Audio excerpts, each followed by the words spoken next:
अब तो बिगड़ने का, उजड़ने का समय। अब तुम्हारी सोच समझ क्या करेगी। कोई कह रहा तुमको गोली मार दी जाएगी, तुम्हारे पर बम डाल दिया जाएगा, तो ये प्रशासन उनका है, तुमको जेल में बंद कर दिया जाएगा। हमने भाई हम भी तो देखें कौन धारा लगाएगा। हमको अपने काम से फुर्सत नहीं थी, हम इनकी बात क्या सुनते। अपने काम में लगे रहे। हमको अपने गुरु पर और ईश्वर पर पूर्ण भरोसा था, ये सब कुछ होगा।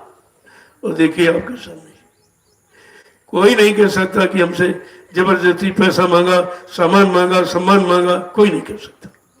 ये असली चीज है और ये कोई कर भी नहीं सकता।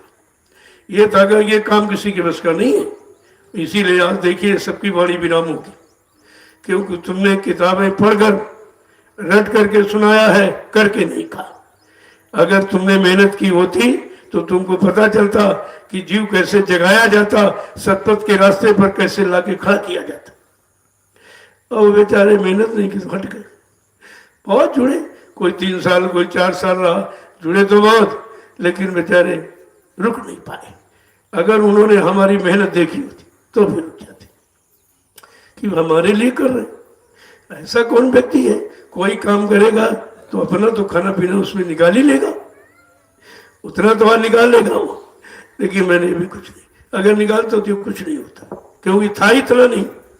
भाई 10 रुपए में कितना बड़ा काम हो सकता, सोचिए आप। 1 रुपये, 2 रुपये, 10 रुपये, करीब का 1 पैसा बड़ा कीमती है, क्योंकि उसने सर्वस्व दे दिया, उतना ही था। और जिसके पास 10 लाख है, 1 लाख दे दिए तो क्या खास बात है। दशांश से तो दिया, दशांश दिया आपने, अपना कहाँ दिया, वो तो दशांश था ही। तो कहा जिसने 1 पैसा था, यानी पूरा एक सब दे दिया, तो उसने सर्वस्व निछावर कर। ये देखा जाता, ये श्रद्धा, सेवा भाव, पैसा नहीं देखा जाता। कैसी श्रद्धा आज भी है, आज भी ब्राह्मणों में बड़ी श्रद्धा। हम देखते हैं जिनके पास कुछ नहीं है, महिलाओं में खास करके, तो कोई अपना कान का बाला दे रहा है, कोई कहता हमारा ये लग जाए, हमारा ये लगा दो, ये लगा दो। हमने पहनने वाली शौक तो पूरी कर ली, अब हमारा इसमें लग जाए, दोनों काम हो जाए। बहुत सी महिलाओं ने दिया है, वो मैंने संभाल के रखा सब। किसी आगे कोई काम ऐसा देखूंगा तो आपको उसी में लगा दूंगा। अगर कोई लेना चाहे तो बना ले ले, हमें उसे क्या मतलब। तो हम समझेंगे हमको इसने रखने के लिए दिया था, अब सुरक्षित रखा रहा, अपना ले जाओ। हमारा उसे कोई मतलब नहीं है। हमारा तो ये मतलब आपने जिस काम के लिए दिया उस काम में लगाना, इसके सिवा हमारा कोई मतलब नहीं। तो हम क्यों रखेंगे किसी का। अब बहुत से लोग बेचारे दे गए, बाद में कहते नहीं नहीं हमको जानकारी मिल गई, ये ठीक नहीं, अच्छी जगह नहीं, तुमने कहा ले जाओ, ले जाओ, जहाँ अच्छा दिखना वहाँ लगा देना। हमको ये भी नहीं कि नहीं नहीं तुम हम ही को, हमको तो लेने की जरूरत है नहीं। जब तुम देते हो एक झंझट और पैदा कर देते हो, दे के तुम फेंक के चले गए, हमको सोचना पड़ता है इसको कहाँ लगाए कि इसका परमार्थ बन जाए, हमारे पर बोझा न पड़े। एक तो समस्या ही खड़ी कर देते आप, 10 रुपए फेंक के चले गए, तुम्हें क्या मतलब। अब उसको कहाँ लगाया जाए, किस काम में लगाया जाए जिससे परमार्थ बने और हमारे पर इसकी कमाई का बोझा न लदे। ये दोनों बातें देखी जाती। ऐसे नहीं, इसीलिए तो यहाँ लोग टिकते नहीं, क्योंकि यहाँ कमीशन एजेंटी है नहीं। जब मैं ही नहीं लेता हूँ तुमको कहाँ से दूँ। बहुत लोग आए, बड़े बड़े मिशन वाले जो मतलब यानी घूम रहे इधर उधर, सब आए कि मतलब कुछ सेवा इनके पास, आदमी बहुत है, थोड़ा कर देंगे सारा तमाम पैसा मिल जाए। हमने ये आदमी इसलिए इकट्ठे नहीं किए, इनको लूटने के लिए इकट्ठा नहीं किया, इनको सही सच्चे रास्ते पर लगाने के लिए और परमार्थी सेवा का पाठ पढ़ाने के लिए इनको इकट्ठा किया गया है। तो यही अभी तक नहीं समझ पाए, तो भीड़ देखकर बहुत हमारे पास आती कि जरा सा इशारा कर देंगे तो अभी कोई 100 दे 50, हमको करोड़ों रुपए मिल जाएगा। तो हमने कहा भाई ये वो दुकान नहीं है, वो दुकान नहीं है जिस पर तुम्हारी सौदा हो, तुम्हारे स्वार्थ की सौदा इस दुकान नहीं हो सकती। हाँ अगर परमार्थी जगह पर चलना चाहते तो आ जाइए, दरबार खुला है, किसी के लिए कोई पाबंदी नहीं, क्योंकि हमारे यहाँ छोटा बड़ा और गरीब अमीर और पढ़ा लिखा अनपढ़ और स्त्री पुरुष का कोई भानी नहीं है, सब आ सकती, क्योंकि सब में एक चेतन जीवात्मा बैठी। आप ये देखते हो स्त्री है, मैं देखता हूँ जीवात्मा, बस इतना फर्क है हमारे यहाँ। तुम वो देखते हो और जीवात्मा तो स्त्रीलिंग है, तो सब स्त्री है, तो पुरुष कहाँ हुआ। जब सबके अंदर जीवात्मा है, जीवात्मा स्त्रीलिंग है, तो पुरुष यानी पुरुष अभी है ही नहीं, पुरुष केवल सत्पुरुष, बाकी सब स्त्रियां, ये जीवात्मा सब उसी सत्पुरुष की। तो कहने का मतलब जब जानकारी हो जाती है तो भूल भ्रम संदेह खत्म हो जाता है। अब इसके लिए कितनी मेहनत करनी पड़ी। लोग तो अब आ रहे हैं, पहले कौन जुड़ा था? 3 बरस कोई हमारी तरफ देखता नहीं था, बिल्कुल कहते कि ऐसा न कहीं मतलब हमको फंसा ले और कहीं ये मारे जाएंगे और जेल में हमको भी जाना पड़ेगा, इस डर से कोई जुड़ा ही नहीं। जब 4था साल लगा तब धीरे धीरे धीरे धीरे, जबकि संदेश सुना कि लगातार वही संदेश, इसमें कोई मतलब यानी मिलावट नहीं है, हमने कहा नहीं, अपनी तरफ से मैं कुछ कहता ही नहीं। जो हमने सुना कान से, सतगुरु की शरण में रहकर हमने जो आंख से देखा है, और उनका काम तो मतलब हम उसी को कहते हैं जो हमने कान से सुना और देखा। किसी का सुना सुनाया पढ़ा पढ़ाया मैं नहीं कहता, क्योंकि हमको उस पर विश्वास नहीं। जो हमने देखा है और मतलब सामने किया है और बैठा के कहा ऐसा होगा ऐसा होगा, आगे ऐसा होगा आगे ऐसा होगा, एक दिन तुम लोग नजदीक हो बहुत दूर चले जाओगे। तो कहते थे लोग भाई कहाँ चले जाएंगे, इतनी दूरी क्या? लोगों ने सुना नहीं।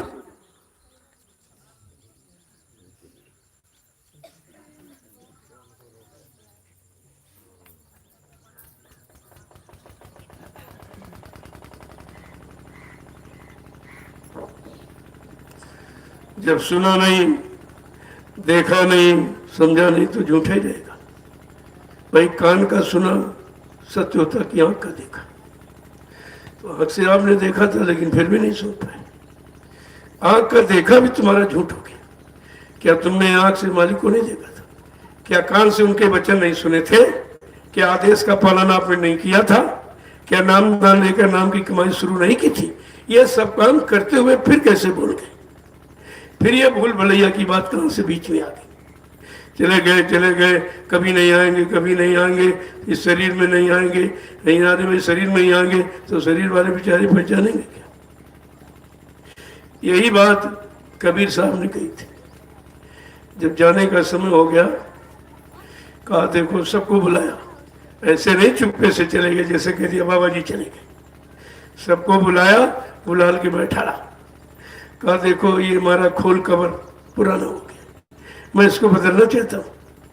तो उनके परिचित धर्मदास जी से, जो छत्तीसगढ़ के महाराजा थे, उन्होंने कहा साहब हमको तो इसी शरीर की पहचान है, आप दूसरा शरीर धारण कर लोगे, हम कैसे पहचानेंगे?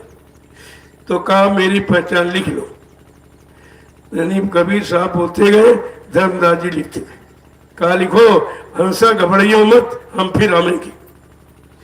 जीव तू मत करना फिकरी, सौंप दे भली बुरी सगरी। अगर तू अपना भला बुरा सब सौंप दे तो तुझे फिक्र करने की जरूरत क्या है?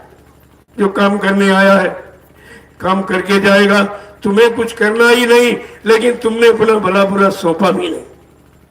जबकि कहा है कि भली बुरी खोटी खरी गुरु आगे सब खोल, क्योंकि वो जानते हैं, छिपा सकते नहीं हो, वो सब जानते। जब तुमने किया था तो वहीं खड़े थे, देख रहे थे कि अपने भोग की अदायगी कर रहा है। कहने का मतलब कबीर साहब ने कहा भाई लिख लो हमारी पहचान, हंसा घबराइयो मत, हम फिर आवेंगे। काशी धाम मुक्ति का नाका ताम यक करामे। कहा काशी जो मुक्ति का धाम बताया जाता, वैसे काया काशी, काया काशी मन मथुरा दिल द्वारिका। कहते ये है, ये चीज अंदर की थी, सब बाहर में लोगों ने बता दी, समझा दी, बहका दी, वहीं पर लगा दिया। जो अंतर्मुखी चीज थी वो बहिर्मुखी बता दी। तो कहने का मतलब जानकारी भी तो आपको सही नहीं मिल पाई।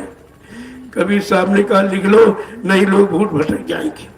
कोई और स्वार्थी लोभी लालची दाढ़ी बढ़ा के आ जाएगा, नहीं नहीं हम ही कबीर हैं, हम ही दोबारा जन्म लेके आ गए, तो भ्रमित हो सकता जीव।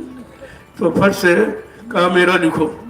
तो धर्मदास जी लिखते गए और कबीर साहब बोलते गए, देखो हंसा घबराइयो मत, हम फिर आवेंगे। काशी धाम मुक्ति का नाका ता हम यक करावेंगे। 4 वर्ण 36 जात, हम घर घर अलग जगावेंगे। कहा जब अब की बार आऊंगा तो चारों धर्म, हिंदू मुसलमान सिख ईसाई ब्राह्मण क्षत्रिय वैश्य जैन, सबके कानों तक मैं संदेश पहुंचाऊंगा। लेकिन कबीर साहब ने कहा जो इस शरीर में हूं, इस शरीर से मैंने केवल 2 जातियों को उपदेश किया। अब की जगह यूं कोरी चमारा और फिर जयराजन दरबार। अब की बार कोरी चमार 2 जातियों को मैंने उपदेश दिया है, लेकिन जब अब की बार आऊंगा मेरा संदेश राजनीति लोगों के कानों तक पहुंचेगा। तब बाबा जी ने 24 मार्च सन 1980 को अहमदाबाद में दूरदर्शी को जन्म दिया। जन्म देकर राजनीति का पूरा संदेश कि विशुद्ध राजनीति क्या है, विशुद्ध धर्म नीति क्या है, दोनों का संदेश राजनीति लोगों के कानों तक दूरदर्शी के माध्यम से पहुंचा दिया। ये कबीर की दूसरी वाणी सिद्धि की। धर्मदास जी कह रहे हैं साहब आप किस नाम से प्रचार कराओगे, हम कैसे जानेंगे, आप ही आगे हो। कहा लिखो गुरु नाम का डंका लेके हम शब्द का ढोल बजाएंगे। मैं गुरु नाम से प्रचार करूंगा, जीवों को जगाऊंगा और शब्द का ज्ञान दे करके जीवात्मा को जगा के घर पहुंचाऊंगा। मैं दोनों काम करने आऊंगा और दोनों नाम, एक वर्णात्मक एक ध्वन्यात्मक, जय गुरुदेव वर्णात्मक नाम के द्वारा देश दुनिया को जगाऊंगा और सबकी परेशानी बीमारी मुसीबतों को दूर करूंगा और 5 नामों की ध्वनि सुनाकर जीवात्मा को उसके घर पहुंचाऊंगा। कहा मैं दोनों काम करने आऊंगा। आपके सामने तो सब हो रहा है लेकिन दिखाई नहीं दे रहा, क्योंकि आंखें नहीं खुली है, आंख पर पर्दा पड़ा है, कान नहीं खुला, कानों पर भी पर्दा पड़ा हुआ, तो दिखाई सुने आपको नहीं दे रहा, सब सामने हो रहा। धर्मदास जी इसीलिए पूछ रहे कि हमको तो जानकारी है ही, लेकिन हमारे जैसे करोड़ों जीवों को जानकारी हो जाए कि दूसरा शरीर कैसे धारण करेंगे, उस शरीर से कौन सा काम करेंगे, कौन सी लोगों पर दया करेंगे। कहा यह सब दिखा दिया। धर्मदास जी कह रहे साहब एक शंका और रह गई, क्या उस समय के लोग तुमको अपना पूरा गुरु समर्थ मालिक मान लेंगे? कहते नहीं, धर्मदास आज समय ही वही हमें पहचानेंगे। जो मेरे पुराने जीव जिनको मैंने नाम दान दिया, माला खूटी में टांग दिया, सुमरन ध्यान भजन नहीं किया, जब मैं आवाज लगाऊंगा मेरे पुराने जीव भागते चले आएंगे, वही मेरी शरण में लुकेंगे और लोभी लालची ये शरण छोड़ के भाग जाएंगे। ये तो स्पष्ट कह दिया था और सब आपके सामने हो रहा, लेकिन समझ नहीं कि वचनों पर विश्वास नहीं, वचनों को आपने पकड़ा ही नहीं था, वचनों पर आपने चले ही नहीं थे। जब चलो नहीं तो मंजिल कैसे तय करोगे? जब आदमी पैदल चलता है एक एक स्टेप का उसको ज्ञान होता है, एक एक कदम पर विश्वास के साथ उठाता है तो एक न एक दिन हजारों किलोमीटर की यात्रा तय कर लेता, बस सिर्फ विश्वास की बात। और जब विश्वास खत्म हो गया कुछ नहीं, और विश्वास सबका खत्म हो गया। कोई ऐसा हमको नहीं मिला जो ये कहे नहीं नहीं। अरे अभी एक तरफ आप लोग ये कहते थे, प्रचार आपने भारत की जनता में किया है कि मतलब ये समदर्शी है, ये अनामी महाप्रभु है, ये त्रिकालदर्शी है, ये मतलब सृष्टिकर्ता है, ये सबको सुख शांति देने आए, ये कलयुग को भगाने आए हैं, सज्जू की स्थापना करने आए, ये सब तुम प्रचार करते रहे। वो प्रचार कहाँ चला गया?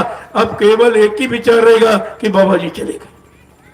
तो तुम्हारा प्रचार झूठा है कि भारत की जनता तुम्हारे मुंह न चलेगी कि तुमने तो ये बताया था कि इसी नाम जय गुरुदेव नाम से सुख शांति मिलेगी और इन्हीं के द्वारा विश्व को सच्ची सुख शांति मिलेगी। अब तुम कहते हो कि विश्व को सुख शांति देने वाला चला गया, तो शांति किसको मिली? शांति कौन देगा? ये भ्रांति और क्रांति और अशांति कौन दूर करके आपको शांति देगा? ये सब विचारने विषय है। आपने विचार किया नहीं उस श्रृंखलता में सब, मतलब यानी ये अगर गंभीरता होती वचनों की तो आपको कोई अलग नहीं कर सकता, कोई पैदा ही नहीं हुआ था जो आपको गुरु से अलग कर देता। लेकिन आप सब बोल गए, सब वचनों को बोल के इधर उधर की बातें करने में बड़े होशियार है। इधर ये दुकान इधर खोली, उधर खोली, उधर खोली, तो माल कहाँ तुम्हारे पास? अरे माल तो जय गुरुदेव नाम से ही तो ले रहे हो। जब जिस महापुरुष ने नाम जगाया उसके जगाए नाम से सबका काम हो रहा, तो वो स्वतः कितना काम करेंगे? इस पर नहीं विचार किया। जब अवसर जगाया हुआ नाम पकड़े, हमने कहा इस नाम को छोड़ दो, अभी देख लो क्या होता। वो तो नाम का काम है, नाम का प्रभाव है कि नाम अपना काम करेगा। जैसे जहर, चाहे गाली दे के खाओ चाहे पैर छू के खाओ, जहर अपना असर नहीं बदलता। ठीक इसी तरह नाम का प्रभाव कम नहीं होता है। भाव को भाव अलख आलस हूँ और नाम जपत मंगलती दसो। कोई भाव को भाव में आप जगाए हुए नाम का स्मरण करोगे, वो नाम अपना काम करेगा। ये है श्रद्धा, सेवा, भक्ति के भाव में करो तो नाम तुमको भी काम करने लगे, तुम्हारा भी काम हो जाएगा। तो ये सब समझ आने का। तो धर्मदास जी बाद में यही पूछ रहे हैं कि आखिरकार मतलब कौन से जीव तुमको अपना मालिक मानेंगे, अपना समर्थ सदगुरु मानेंगे, आपकी शरण में कौन से टिकेंगे। तो उन्होंने स्पष्ट कह दिया कि जिनको मैंने नाम दान दिया, मेरे पुराने जीव जिन्होंने हमारा खूटी पर टांग दी, सुमरन ध्यान भजन नहीं किया, जब मैं आवाज लगाऊंगा मेरे पुराने जीव भागते चले। उनको मालूम है वो आवाज तो पहले की उन्हें पता है, का आवाज लगाऊंगा तो ये सब पुराने जीव भागते चले जाएंगे, वही मेरी शरण में टिकेंगे। लेकिन स्वार्थी, लोभी, लालची ये शरण छोड़ के भाग जाएंगे। वो भी देख लीजिए, कोई टुका, कोई संपत्ति जमीन मिल गई, किसी को आश्रम मिल गया, किसी को गद्दी मिलेगी, किसी को मान मिल गया, सम्मान मिल गया, सब इसी में तो फंस गए। गुरु में कौन फंसा? गुरु में कोई फंसा है? गुरु की शरण पर कोई डटा? ऐसा सूरवीर कोई निकला जो गुरु की शरण में डटा हो। और यही कहा था, पड़े रहो दरबार में, धक्का धनी के खाओ और कबहू दीन दयाल के भनक पड़े किया।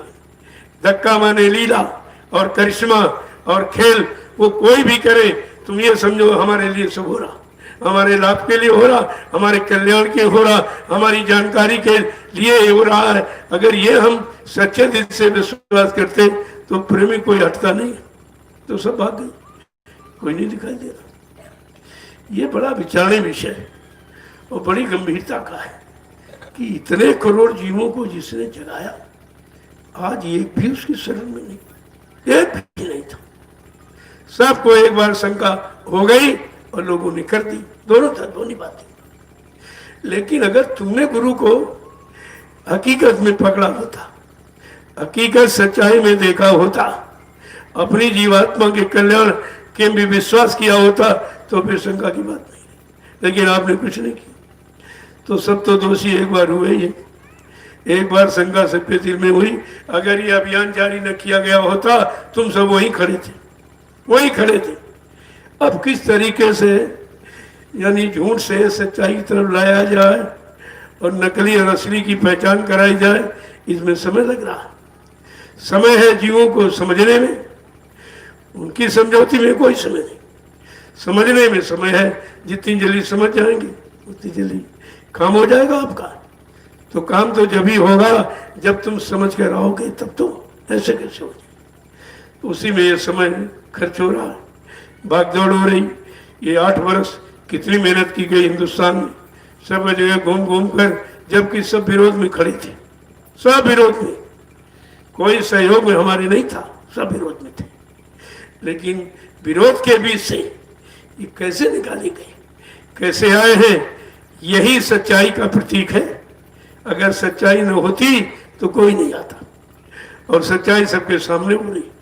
हमने कोई कैसा काम नहीं किया है जो पर्दे में गुप्त रखा, क्योंकि हमको कुछ चाहिए नहीं, तो हम ये काम क्यों करेंगे।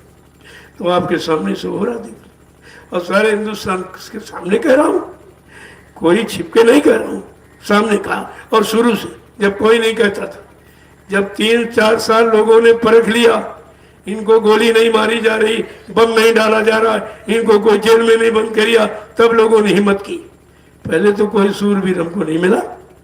अब टीका टिप्पणी शुरू करते, हमने कहा कि वहाँ करना चाहिए था जहाँ सब कुछ चला गया, वहाँ तुम्हारी जमात नहीं खुलेगी जहाँ सब कुछ चला गया। सारी सेवाओं का बंदरबाट हो गया, कैसे प्रेमियों ने दी थी और गुरु के हाथ में दी थी। उस सेवा का जरा से इन्होंने विचार नहीं किया, ये गुरु ने अपने हाथ में ली है, अगर इसको अपने हाथ में लेके हम खर्च कर देंगे तो परिणाम कितना खराब होगा, क्या इसका भुगतान हम कितने जन्मों में कर पाएंगे, इस पर भी कोई विचार नहीं। और ये भी कहा था, जो तुमने हमारे हाथ में सेवा दी, श्रद्धा से मांगी नहीं गई, तुमने दी, कहा मैंने बहुत संभाल के रखी है, और उसी तुम्हारी सेवा से मैं मथुरा में एक महाविश्वविद्यालय का निर्माण करूंगा, जिसमें गरीबों के बच्चे मुफ्त शिक्षा पाएंगे। और कहा तुम्हारी उसी सेवा से एक धर्मादा चिकित्सालय मथुरा में बनवाऊंगा, जो लोग दवा से ठीक नहीं हुए मैं दुआ से ठीक करूंगा। कहाँ चला गया ये लाभ? कहाँ चला गया? तुम्हारी सेवाओं का लाभ जो तुमको मिलता वो कहाँ चला गया? इस बार तुमने नहीं विचार किया कि जो सेवा गुरु के हाथ में दी वो भी इधर उधर हो गई और अब इनके हाथ में दे लो तो कौन सा काम हो जाएगा तुम्हारा? जब गुरु के हाथ में दी आपने तो उसका तो सदुपयोग किया नहीं किया और सब एकदम ऐश्वर्या। अब इनको डर था, पहले तो समझते थे कोई कहेगा नहीं, क्योंकि हम पास में रहते, 24 घंटे पास में, हमारा लोग विश्वास करेंगे। नहीं नहीं भाई, ये स्वामी जी के साथ है, झूठ थोड़ी बोलेगा। इन्होंने अपना ये काम इस तरह से किया, लेकिन इनको ये नहीं मालूम था कि संत बीज अपना खत्म होने नहीं देते। कहीं न कहीं किसी मनुष्य पोल पर बैठा के आपका काम करेंगे। मनुष्य पोल पर बैठकर और किसी पोल पर ये काम हो ही नहीं सकता। जब होगा तो मनुष्य पोल पर से ही होगा। तो कितना बड़ा काम आपके सामने, इसको देखिए आप कैसे लोग आ रहे हैं। और अब तो और बहुत दौड़ेंगे, क्योंकि चारों तरफ सब खत्म। जहां जहां लगाव था, आस्था विश्वास रखे थे, वहां तो कुछ हुआ नहीं। ज्यादातर लोग बेचारे पत्थर पूजा में फंसे थे, पत्थर पूजा में, जड़ में, क्योंकि उनको जड़ पूजा सिखाई गई थी। क्योंकि आत्मा का ज्ञान था नहीं, संत भेदी नाम भेदी कोई सदगुरु आया नहीं था जो ये भेद खोलता, तो बेचारे वहीं सब लगे थे। अब उनका सबका भी पर्दाफाश करना था, तो समझाया तो बहुत महापुरुषों ने, उनकी बात नहीं मानी कि परमात्मा चेतन है कि जड़ है, आत्मा चेतन है कि जड़ है। जब उनका लोक मंडल चेतन है कि जड़ है, जब तीनों चीजें आपको बता दी और कहा मैं यही करने आया हूं, कि धाम से आया हूं, कौन सा नाम लेके आया हूं, कौन सा काम करके आया हूं, ये तीनों चीजें आपको समझाई बताई गई और फिर भी तुम्हारी समझ में नहीं आई। ये तो सब तुम्हारे लिए किया गया, तुम्हारे काम के लिए किया गया। लोगों की समझ में आया नहीं, बेचारे सब भटक गए, सब भटक गए। कोई ऐसा नहीं बचा जो भटका ना हो। एक बार सबको शंका ने झकझोरा और सबको गुरु पर अविश्वास हुआ, नहीं हो सकता, वो चले गए। देखिए झूठ का कितना बड़ा नाटक है। क्यों? ये काल माया का देश है। यहाँ झूठे लेना, झूठे देना और झूठे भोजन, झूठ जमेना, यहाँ तो ये है ही। अब झूठ का कितना बड़ा है, यानी प्रचार प्रसार। अगर इतना गुरु की वाणी वचनों का प्रचार किया होता तो इनका कल्याण हो गया होता। वो तो बहुत दूर चला गया। गुरुवाणी को झूठा और गुरु को झूठा, गुरु के वादे झूठे, गुरु का संकल्प प्रतिज्ञा, ये सब झूठे इन्होंने कर दिए।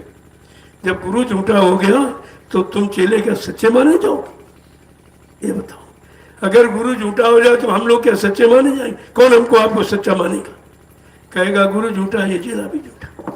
और आपने वही काम किया। अब भारत की जनता पूछने ही वाली है, क्योंकि जो जो तुमने सुनाया प्रचार में जाकर सबको मालूम है। तुमने ये कहा है कि परिवर्तन जय गुरुदेव नाम के द्वारा होगा और सुख शांति जय गुरुदेव नाम से मिलेगी, और सच्ची सुख शांति सारे विश्व को इनके बाबा जी के द्वारा मिलेगी।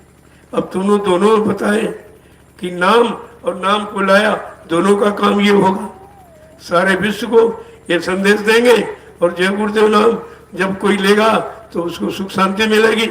अब वो दोनों का आपने परिचय बताया है और इधर कह रहे हो बाबा जी चले गए, तो लोग पूछेंगे भाई तुमने तो कहा था विश्व को सुख शांति देके जाएंगे, अभी तो कहीं शांति नहीं, सब क्रांति फैली हुई, सब मारकाट एकदम। अब तो सफाई, शुरुआत हुई सफाई की, गंदला समय साफ हो जाए, सारी गंदगी जब साफ हो जाएगी तब सतयुग पदार्पण करेगा, गंदगी में नहीं आएगा। और देखिए किस तरह से कुदरत साफ कर रही गंदगी। महापुरुषों को कोई दोषी नहीं ठहरा सकता, क्योंकि बाबा जी ने पहले बता दिया था ऐसा समय आएगा, ऐसी स्थित परिस्थिति में तुम फंस जाओगे, घर से निकलना मुश्किल हो जाएगा, तुम्हारे जितने वाहन एक लाइन में खड़े हो जाएंगे। ये सब पहले ही आपके सामने कहा गया और वही सब हो रहा। अब कुछ कुछ लोगों के अंदर आया है कि बाबा जय गुरुदेव जी महाराज ने जो कहा वही हो रहा, वही हो रहा। अब उनकी सुनाए तो अब पछताए होत का जब चिड़िया चुन गई खेत, सारा समय निकल गया, जो बनने का था, संभलने का था, खड़े होने का, वो तो आपने निकाल दिया। अब तो बिगड़ने का, उजड़ने का समय। अब तुम्हारी सोच समझ क्या करेगी। लेकिन अपने बच्चों के लिए तो कुछ ना कुछ व्यवस्था रखी जाती।